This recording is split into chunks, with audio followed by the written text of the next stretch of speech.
નર્મદા જિલ્લાના રાજપીપળા તાલુકાની નગરપાલિકા સભાખંડમાં પાલિકાના બજેટ અંગે મહત્વની બેઠક મળવા પામી હતી, જેમાં 2025-26 માટે 92 કરોડનું બજેટ સર્વાનુમતે મંજૂર કરવામાં આવ્યું હતું। બેઠક દરમિયાન રાજપીપળા નગરને વિકાસના કામો દ્વારા નંદનવન કેવી રીતે બનાવાય તે બાબતની ચર્ચા હાથ ધરાઈ હતી। રાજપીપળા નગરપાલિકા સભાખંડમાં પાલિકા પ્રમુખ ધર્મિષ્ઠાબેન પટેલની અધ્યક્ષતામાં સામાન્ય સભા યોજાઈ હતી, કે જેમાં કારોબારી ચેરમેન કુલદીપસિંહ ગોયલ, ઉપપ્રમુખ ગિરિરાજસિંહ ખેર, મુખ્ય અધિકારી રાહુલ ઢોડિયા, પાલિકાના ચૂંટાયેલા સભ્યો સહિત અન્ય કર્મચારીઓ ઉપસ્થિત રહ્યા હતા। રાજપીપળા પાલિકા સભાખંડમાં મળેલી બોર્ડ મિટિંગમાં આગામી નાણાકીય વર્ષ 2025-26 માટે 92 કરોડનું બજેટ સર્વાનુમતે મંજૂર કરવામાં આવ્યું હતું। સાથે સાથે 6 માસિક 9 માસિક હિસાબો પણ સર્વાનુમતે મંજૂર થયા છે, કે જે પણ બાકીના વિકાસના કામો છે તેને બજેટમાં લઈ આગામી સમયમાં રાજપીપળાને નંદનવન કેવી રીતે બનાવાય તે બાબતની ચર્ચા સામાન્ય સભામાં થઈ હતી। આજ રોજ રાજપીપળા નગરપાલિકા દ્વારા બજેટનું બોર્ડ બોલાવવામાં આવ્યું હતું। રાજપીપળા નગરપાલિકાનું સર્વાનુમતે બજેટ મંજૂર કરવામાં આવ્યું છે।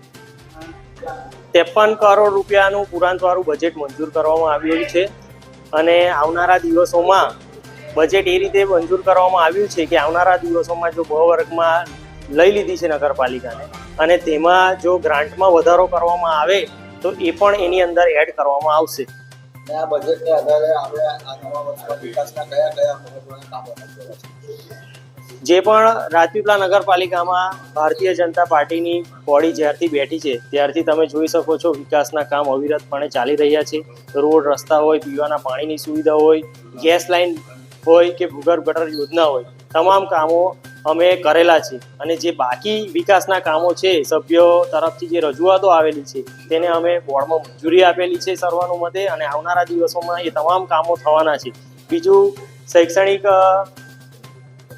શૈક્ષણિક બાબતને જોઈએ તો આંગણવાડીઓ જે વિસ્તારોમાં જર્જરિત છે કે જે વિસ્તારોમાં ઘણી જૂની થઈ ગઈ છે તે આંગણવાડીઓનું રિનોવેશન અને નવી આંગણવાડીઓ પણ આમાં અમે લીધેલી છે અને આવનારા દિવસોમાં આંગણવાડીનું પણ કામ ખૂબ સારું થવાનું છે।